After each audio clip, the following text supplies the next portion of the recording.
mi fuɗɗiri inde Allah jam hinne kuuɓuɗo jam hinne kerriɗo yettore lamɗo wodani ndelle sakiraɓe am worɓe rewɓe nanoɓe fulfulde onon woɓe joɗande kettino kibaruji amin suudu télévision e wakkati bisimilla moɗon e hettinade kibaruji suudu télévision ndelle hannden kibaruji min anni hokkude on an Allah fuu min kalnan on haala batu mo parti biyeteɗo IPR waɗi le galluɗo meɗen wakatu ɗo en e garat fa hannden kotiren faro deedugu fa jehen daaren hono ɗum wonno dental ɗum wonno sukaɓe alsilami en wonɓe jande kempe kam e duɓe gaɗi batu e ngara jittune fa hannden e kibaruji meɗen e haalde haala dokkal ngal ɗum wonno suudu lokotoru mawdu Allah kam woni mawɗo gonɗo le waktu no wiye uptal yalgadu kamɓe duɓe keeɓi fa hannden dokkal ndelle sakiraɓe am worɓe rewɓe nanoɓe fulfulde bisimilla moɗon e hettinade kibaruji amin suudu télévision e o wakkati dago no mbirnomi on ni ele toɓɓe kibaruji ɗi parti biyeteɗo IPR o parti kam du waɗi batu fa hannden li gallure meɗen wakatu ɗo en fa o hokɓe kamɓe hokkoɓe kibaruji fa ɓe kolla fa hannden hono noyi parti maɓɓe gollirta noyi wono to parti maɓɓe yarata e tawti fa hannden noyi leydi meɗen juuɗori gaɗa majjum ɓe kolli fa hannden hokkoɓe kibaruji keɓe anni wadde fa hannde ɗum wonno kawrital manggal Allah kam woni mawɗo kam woni ko mbiyata fa hannden congrès maɓɓe ndelle fa keɓon laaɓal e jan kettinoɗe nilaɓe meɗen sous télévision kam wonno Adama Guiti kamɓe Boubacar Boli ele batu hakkunde maɓɓe e kokkoɓe kibaruji hooreɓe waldere politikare UPR keddoken kolli gonduɓe muɓɓoy ke ñande 11 lewru tuba ko darotuno ndu iɓe jogi kawrital manggal ele gallure dedugu fa ɓe kaala haala tabital parti maɓɓe saabu hano woteji paltiɗi ɗi ɓe kawti e wote député en amma ɓe keɓay fay goto ndelle sono ɓe pilo dabareji goɗɗi gasi bawɗi wallude ɓe heɓa parti maɓɓe heɓa sembe e les politique ni wonno konngol Toussaint Abel Coulibaly horejo parti on ko wana ɗum du ɓe kaali haala no leydi meɗen wori hannden ele bangal denagu to kamɓe kay e miijo maɓɓe sona batu mawɗo joƴƴine tawa on batu du yo haala ndenagu tan haalete woodi yimɓe jowɓe fottude batu on du yo yimɓe andanɓe golle ɗum wonno ndenagu le leydi meɗen iɓe nodda kala ɓiɓɓe Burkina Faso fuu ɗowtira gouvernement e goniɓe ina darani ndenagu leydi me fa jam heɓe parti UPR yo gilla hitande 2004 ko député en kawriti joƴƴine on parti yo duuɓi 17 hikka UPR na hawti e baali politique aje jinganoje laamu hande o ngu jaren kibaruji meɗen yaade yeeso suudu baba joni o en kotan fa hannden faro deydugo fa kaalen fa haala ɗum wonno batu mo dental ɗum wonno sukaɓe alsilami en wonɓe jande kempe ngal dental ina wiye fa hannde sénafide ngal dental kamɓe du fa hannden ɓe gaɗi fa ley gallure deydugo toon ɓe gaɗi ɗum wonno kawrital maɓɓe ɗum wonno manda jeɗɗire nden yo ɗum wonno ko sukaɓe alsilami en janggoɓe jande kamɓe ɗum e wonno ko kamɓe du ɓe mbawi wattude baka maɓɓe ɗum wonno ko ɓe mbawi wadde fa hannden no watta heɓa jaam wartade leydi meɗen no watta fa hannde fa ɓiɓɓe Burkina Faso kamɓe du laato ɗum wonno hunde ko woto kawrita fa hannden du fa daro heɓa leydi meɗen ñibdi muɗum yaara yeeso ndelle ɗum wonno manda kamɓe du jonde maɓɓe ɓe gaɗi jeɗɗiri wonno koɓe gaɗi amma fa hannde fa keɓon laaɓal e noddanilaɓe meɗen ɗum wonno sous télévision kam wonno Edouard Ouedraogo Dramane Sow e tawti fa hannde baddi e gorko Oumarou Boli e wondude yimɓe daraniɓe ndenagu leydi ɓe sukaɓe l'école e université ji tawaɓe ley waldere janggoɓe l'écolleji alsilami e Burkina Faso ANB doygal leydi Burkina ɓe jibata ɗo eɗen tawa dow ontugol haddu jeɗɗire filagol andude alsilamagal e ƴeɓtare tawaɓe ina kawriti ley hiɓere dedugo ɓe sukaɓe l'école e janggoɓe université ji alsilami en ina kollodira haqqilloji ɗo en dow finde ñiɓude Burkina Faso mo jaam mo ndenagu e gondal lobbal to woni haddu balɗe 9 wonno komin gonirta ɗo haddu toɓɓe kaɓɓodiɗe e dow gondal lobbal fof min kollodiran haqqilloji woni e dow ƴeɓtare neɗɗo fof tawaɓe e ley nde ɗo hawride AMB ɓe kollodiran haqqilloji dow ƴeɓtare neɗɗo fof woni e dow gollal juuɗe ɗi haqqilloji ɗi ɓe jiiti laatiɗo hoorejo hawride nde ina yetti ɗum sanne. Une occasion pour moi de rappeler à cette jeunesse wala kino wakkati fa mi heɓa miccintina ɓeɗo sukaɓe kayeɓe salla neɗɗo fu ino hani lamditade ɗum wonno ko hani wallude fa kawriten en fof kawriten e sodasi en gouvernement e hoorejo leydi Faso non wattade keɓen kawen terrorisme o de ce terrorisme e puɗɗe ontugo ndeɗo 17 ɓerde hawritinde Sinafi hitande 2021 waldere AMB nde ɓe kolli to ñingo suudu maɓɓe fina taware nde tawa hande ndu suudu wonde ina ñiɓe fa hande fa hannden suudu baba en kalan haala ɗum wonno jahangal leydi meɗen Burkina Faso ɗo gilla balɗe hannde battal laamu ndemri ina heddi ina yaha ley galluji e ley ndewguji fa o ndaara fa hannde noyi wonno no ndemri yaari ndelle keɓon famde balɗe ɗen ɗum wonno ñande no gay jukarno gonɗen du en battal laamu Salifou Drago o tawama fa hannden nder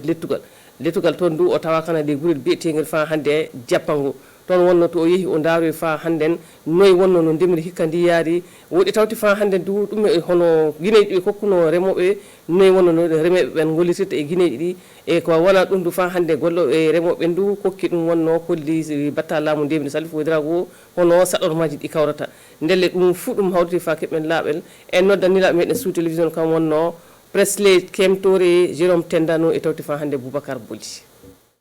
ele gurel lantargu fara jappangu laamu fadanguruma yo ɗo wonno arande fuɗo Salifou Drago darono golle demri leydi Burkina Faso tawa fa o seedo noy dungu ngun woroy fa ton hano nga gesa yo ñebbe awa ɗon fungo majjum no woodi yaajefi gesa ngan na hewta hectare e feccere yo groupement rewɓe ne anditire boyaba kamɓo e jeyga ɓe keeɓi ballari sarwisi kawjiɗo golle demal leydi meɗen ɓe keddoke ndu ɓe jetti gaɗaɓe moƴƴere nden woodi ɓe kalani ɓe gasin tiɗormaji ɗi ɓe jiyata ele golle maɓɓe enen punti bambore ɓe ballirimi e birgue e tawti awtildi ɗo kay min ngala saɗɗa majjum gasi ko laati hannden saɗɗa on yo nokkure ɗomin desata ñebbe ɗen so ni min ittoyɗe yaɗa mbabire ba wakkati majjum projet netamba holliɓe ke fata ɓe kula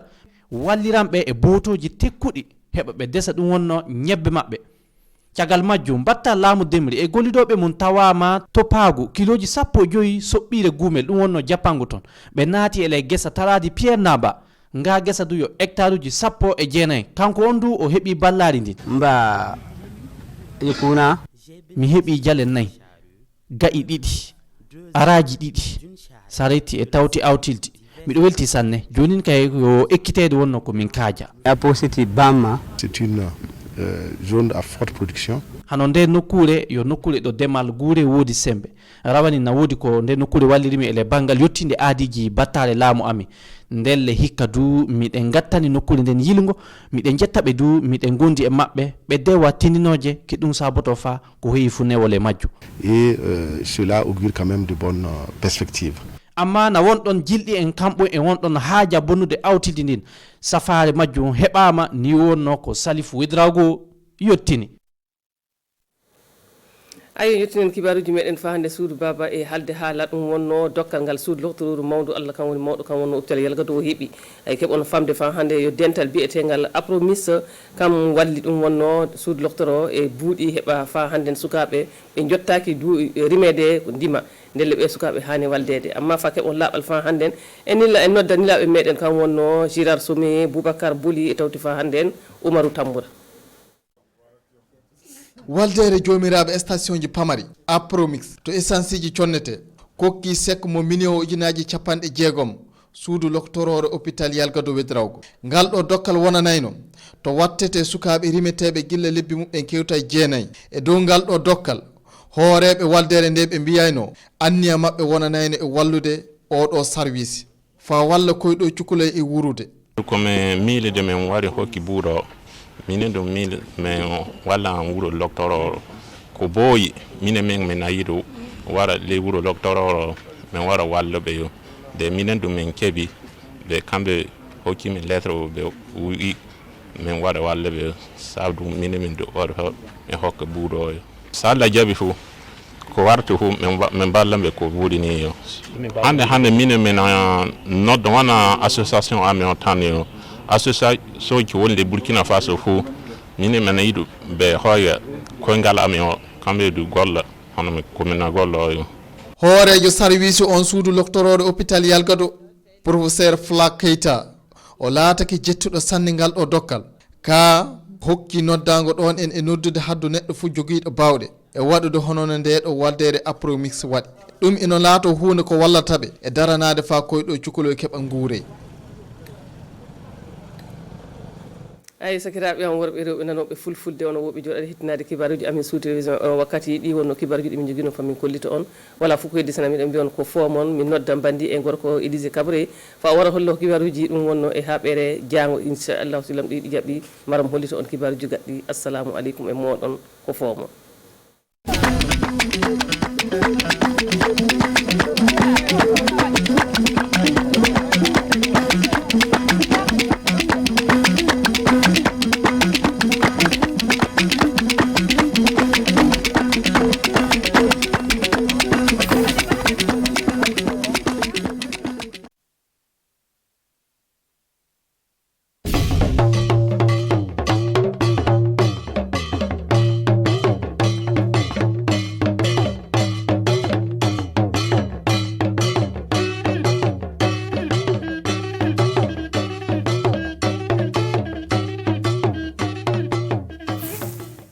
Elpu sarapa mpus paraba santa tokone tondo wakat kanga ne windiga kibaya zura de la woto na zaka minisel ninga sengeta kibaya kisoye les inkamna dunde yoro ambaos bukaw do ninga sankawda tenga zanda budo haute cour de justice adia na yilam bange obtuma 50 to na yilan ton serale wala comptable sur le sekasanga swat sombonde ti forum ina ti basa runde kibaya centre sud solma ti idiame ti sarani de me ya ti sil wakat la auto conseil constitutionnel la rati ti tenkura bukaw bizin kabna on kengbene ananti sil tise lendam sambi se di kienda kibaya werso programme sende yela runde yibo kamenga la nazaka minisel ninga sengeta comptable sur les inconvénients antikare bokor rola ninga sankawda tenga zando budo haute cour de justice beton tenga pourra ariasna ilambange yala 50 toto bene santida 5 ne wala tonda na kodra son lore a blaise compore gofne mawa on loa yalla nisba sin bene top som vc en pam venam en passé et tout monta sin bene yella andri somé ne adramani gene opam pena na zaka ministre ninga singeta comptable sur yelle Zéphirin Diabré kawa ya politicien beda qui yibwa ministre ou premier ministre ou bien un jourin bam la train tabla wakane bam mekin de lourduna tuni assemblée parlera tuningi para mi ti shari kanga ya city bu ko ko ya magistrat mbebe la wusome ya député là-bas obe pour ti bam kan da lula teka tonda na kapam na sore na wa pusba il vient le menga le pusu tumtoro le junoy donc on est en tonduna c'est dans pour salut à Toshaba président Khalil Bara ne pour namba bam kan chacun pamwe la viro nande tondo c'est na sohe la wonga mi tura ne ton kanta tuninga ti am fa ne ko ya soba j'aime taba wenga ti bala burke bana me la me j'aime taba dam natame la ha den ha man yelle ti yela yolon dira nananti j'aime taba danam ti tala king seriously ti buda ko ton ni buda ti bam pada ti j'aime taba jindi ti comptable shugur jindi ti burka koy donc ton me wa kayibe ma ya na shon ne ba mi he yelo kun be bam nuri in ken watun tum na wenga nguti buda ko est-ce que anogan kenra ne ga ya wan toto bam me to ha me bam kun ta ne soba mam hanna dik bam kun to tonna mim ti dossier mbebe ne ti ne nani yi tum na men juroro ti kana kalora chete na mona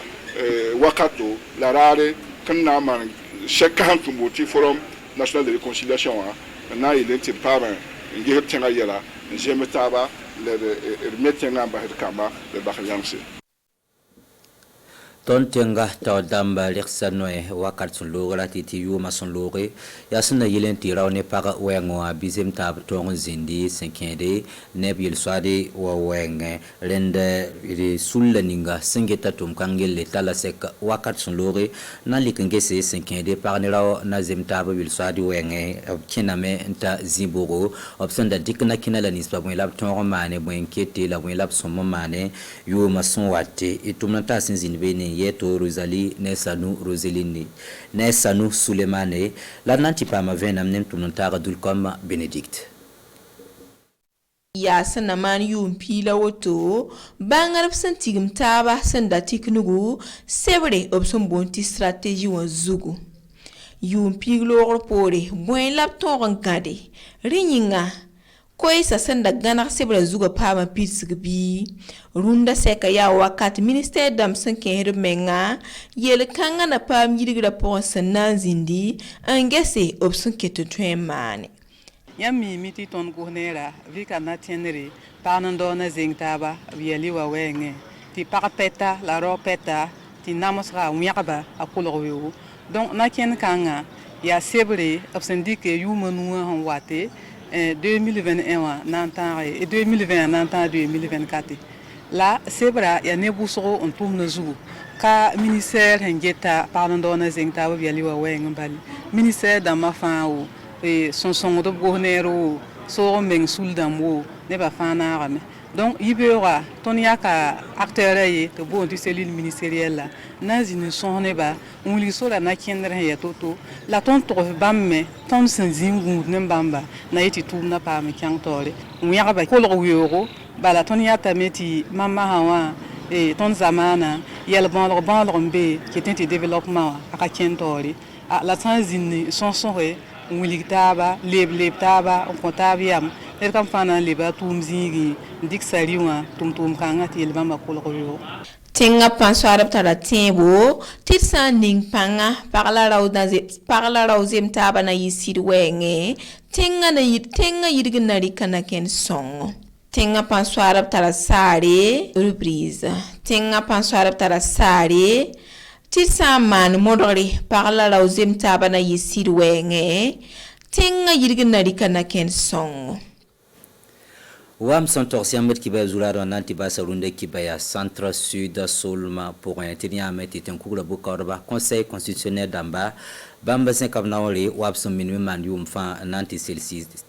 Bene Zingop Signaka Ronda Yumda Ya Kare Sambe Bazera to Bonti Forêt classé Sambezanse Zukoyerab Santiki Ya Korlogo La Tonza Tisa La Santilla Tengonga Conseil constitutionnel la certains cours de Bokorba, Louis da Obturo of Seluranda, Tentatis Kobus Numeng Bihindorle, Ya Tonda Tise, Sonde, Wala Pustise, Wala Rontise, Rende Tumnantas in Venieto, Rosaline Amado Ilbudo, Opam Serawi Nabasanam, en le pas centre sud, Solma, gouverneur, Tenanti Kilrakwese, Josiana Cabri.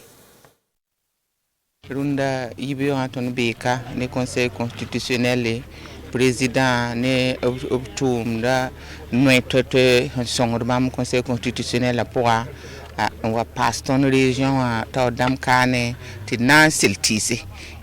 obsiria kayam yum fa yiton wate zames kane wiri ya temsa yibu ya fore hantara hectare hanta kwabra ti bam me yakayam yum fa wate nan passe fore wa panga Niemeti ya tise ton tenga tise la ming sel dunda yibura ya ton tenga tise ya pusi ya ronsi ya fazanga ya tise ndite lebe ya tise parabala ni mbida hantwen nyake en cause de ya mimti no roara a ronda zoma ritame ta bisa to brikman koloro ti ya somati ton dite ton suriano ne yibi ogane ba hande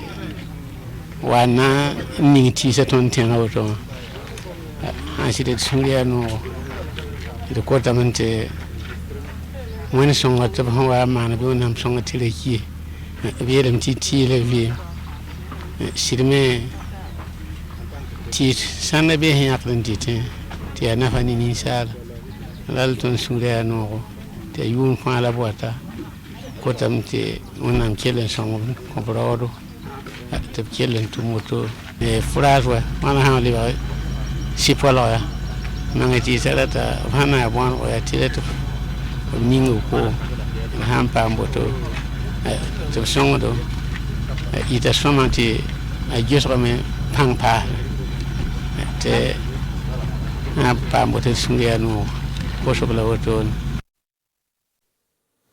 Renem sambi sirpusi la barke kilagre yinga kala kibaya yala hadununda kontra tap seka be wuntu wakati ibu sin watli ya sawila lam tumno taga sungalo watara zembe kane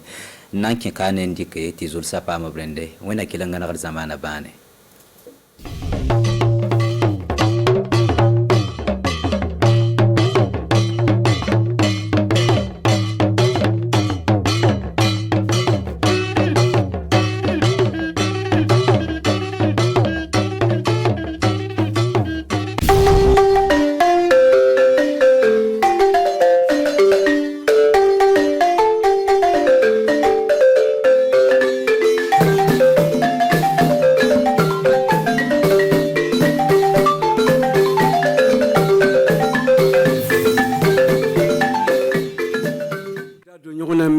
senkata anga ministre kanyamogoba gawa maraka masa o fatula o ka sito sangi bikonton anifla abuna kuna fulu sorokata ka UPR mi politique jokulo o lieu kibara dila wole ka seka kuna fulu doma ka senkata o ka politique takama chuka anga jamana konna na balma Burkina Faso television kan bako anikle autorasi abaka jabaranso kabni RTB konna na wadu anga interneton clifa furi ba okli be la gele mimbe be anga chocho kalo clé mogan ani saba masan wafla ani mogan ani kelin konna na anikle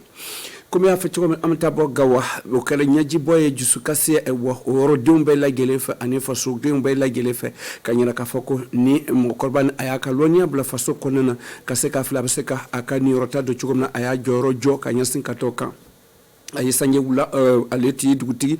gawa dugutigi ayisanye mo ani wolon fla ka masa wagalen konana kanyasin katoka asutarali o kera kuna sin gawa konana nyamogo nyafe anga jamana ka ministre ka nyamogo ba ano teru o kofer o tera ka teka pa blasra ani banforaka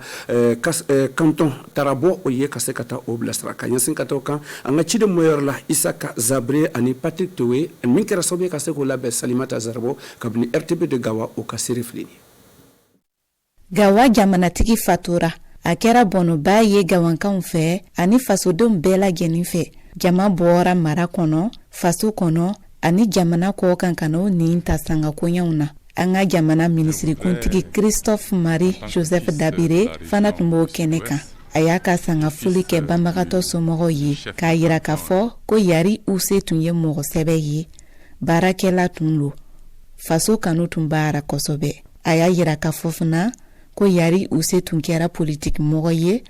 min ka baara sɔbɛ kɛ faso ye a y'a nin ta faso jɔlikoɲɛw na fasodenw kanu tun b'ara a y'a sita kɛ ka bɛn sabatiya mɔgɔw ni ɲɔgɔn cɛ fana lobu minnu siginin bɛ jamana kɔ kan i n'a fɔ Côte d'Ivoire jamana na n'o nana nin ta sanga koɲɛw na olu ka yira k'a fɔ ko tiɲɛ lo Yari Use yi baara kɛ jamana ye nka a yɛrɛ yi baara kɛ diɲɛ bɛɛ lajɛlen lo ye hakili jigira Yari Use tun kɛra gendarme kuntigi ye min bɛ lafiɲɛ na an ka jamana kɔnɔ a fatura k'a si to san 92 la nka a yi san 27 lo kɛ gawa mara ka jamanatigiya la wali ɲumanlɔnjalaw yɛrɛ dira Yari Use ma k'a to si la o laban a y'o sɔrɔ san 2019 waati ra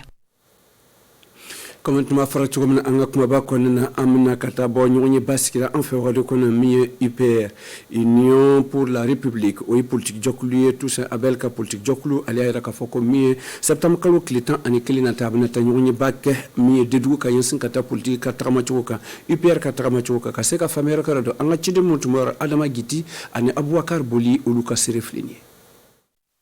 Burkina Faso ka politique jokulu mutoko ko minye Union pour la République UPR olu nyonye bake kaseka kibara dila wole kanyansin kata o kanyonye bambe no nas basi septembre kalo klitan anikile nata konana dedugo minye ewa tusa abel kulubali do ayera ka foko mi UPR kanyamogo ba do ayera ka foko ni nyonye do werete do wole kan bora kade aka politique do mo o kaseka no kaseka klifare ka o nyonche ni ayera ka foko ni miliani do werete do o ye kaseka to ewa politique jokulu o kaseka fli kala fli da tomelo la o yibara so manka ani kala fli na tolo se ko yere la ben chugo de kanyasin katoka kala fli temene mi la sik kala fli o kera sobi UPR de sigiro kele so anga la sik so ba konana o yi aywa fereo to kaseka to kaseka sababu ye kasuka to kanyonye ke oni nyonche olu politique don ane ewa kibara dila oni nyonche jangu kaseka kuna fulidi uka politique jokulu takama chuka anga jamana konana anoka ni rotai juma anga jamana konana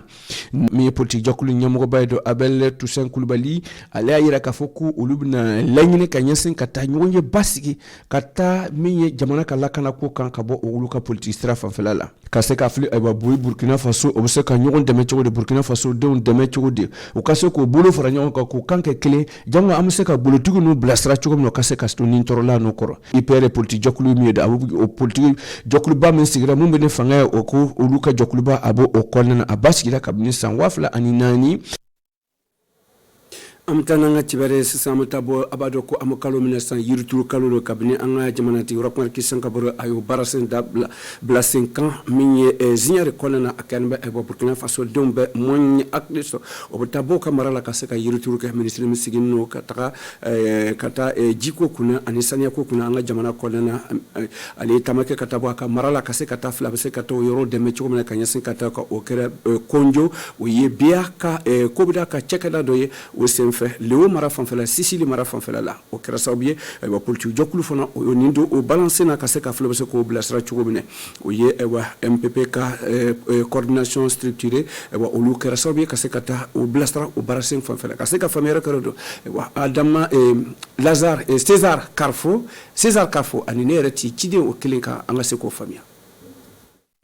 ka ɲɛsin ka taa an ka jamana ka ɲabolo tagafo fanfɛla la ka taa jakoko kɛlɛ fanfɛ do ayiwa kaloba bɔra min ye cɔcɔ kalo ye ka se ka filɛ yirituru ka se ka kɛ an ka jamana kɔnɔna na o senfɛ do an ka jamanatigi nin kalo daminɛ tuma na a ye welelikan bɔ ayiwa yirituru kɛra ziɲɛ de sen fanfɛla la kabini wagati b'a la dumun kɛlen bɛ ka se ka nin welelikan nin jaabi o ye tamakɛ ka taa bɔ o ka mara la o ye minisiri min sigilen ka taa jiko kunna don professeur Nakuro ale ye tamakɛ ka taa bɔ a ka mara fanfɛla la ka se ka taa fila bɛ se k'o dɛmɛ cogo min na nin tɛ dɔwɛrɛ don MPP ka politique jɔkulu mun sigilen ka ɲɛsin ka taa ko coordination nationale des secteurs structurés du MPP o ɲɛmɔgɔ ayiwa Ludovic Batino ale nana ka se ka kɛ nin denfaya ni ka se yira k'a fɔ ko ayiwa yirituru kojo o y'olu ka welelikan de ye o nana o ma na gansan do o y'a yira k'a fɔ ko mais kojo barazi fanfɛla la don kɛnɛ bɛ maaw kɛnɛ bɛ ka se ka tiɲɛni kɛ o yɔrɔ fanfɛla sɛnɛbolo kɛ o yɔrɔ fanfɛla n'o ma dɔ kɛ dɔ ye ayiwa olu nataw la barazi ka teli ka bɔsi o bolokɔrɔ o senfɛ do nana ni yiri waa kelen do o bolokɔrɔ mɛ nka barazi lamunu na o kɛra sababu ye ka se ka yiri 250 do donna o dugukolo la o sen fanfɛla la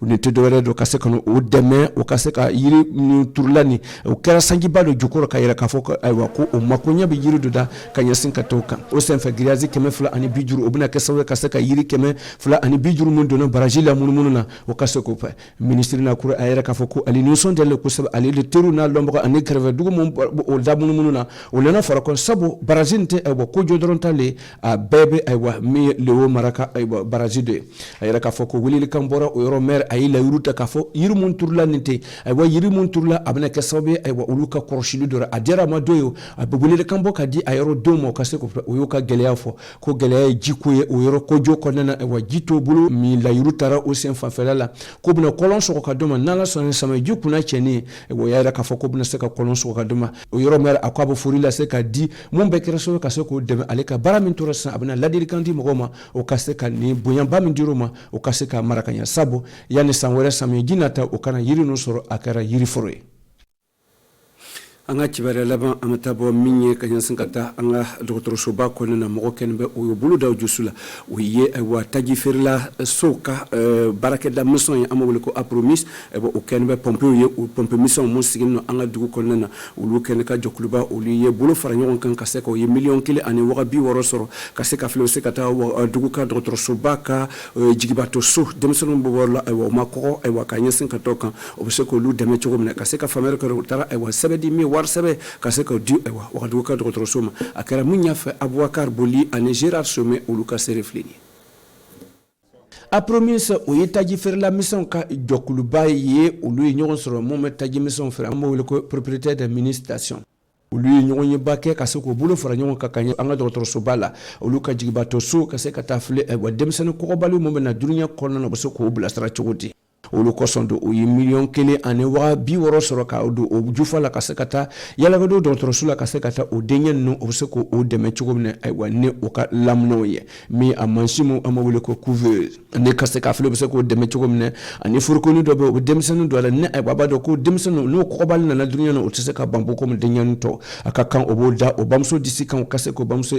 funtɛni sɔrɔ funtɛni min bɔ k'a ye ko n'o tun bɛ kɔnɔbara la kɔnɔ ale bɛ olu kɔsɔn do min dɔgɔtɔrɔsoba yalaka dɔw do ale ɲɛmɔgɔba professeur Fla Koyita ale yɛrɛ k'a fɔ ko nin kɛ yɛrɛ ma jɔkulu ninnu nana ka se ka kɛ wale ɲɛnama dɔ bila ani ka se ka welelikan bɔ ka di jɛkulu bɛɛ lajɛlen ma an ka jamana kɔnɔ a promise ko ale nana ka se ka nin denbanbo minɛn di an b'a wele ko nere kanguru o tɛ dɔwɛrɛ do o ye fɛɛrɛ jɔnjɔn min b'a to ka se ka to den ka se ka banbo disi kan sabu a kɔgɔbali nana duniya kɔnɔna na a tɛ se ka banbo komi tɔ jango a n'a bamuso disi funtɛni ka se ka jɔ a la komi ni a tun bɛ kɔnɔbara kɔnɔ hali bi o sen fanfɛla la nin bɛna kɛ sababu ye do a ka se ka ko nɔgɔya o badenw u ni ɲɔgɔn cɛ ka se ka to an bɛ gɛlɛya wagati min na di ni ayiwa nere kanguru o ye fɛn min ye ayiwa nafamaba lo kosɛbɛ a bɛ kunko nɔgɔya wolobagaw bolo n balima Burkina Faso télévision kanubaga an bɛna an ka bi ka kunnafoli kunna cante n'ala ye sini yira n na nin wagati kelen nin b'a sɔrɔ ni kunnafoli wɛrɛ aw kelen bɛ ani cɛ ka lajɛli la an ka baara bɛ tɛmɛ na alibili ani tile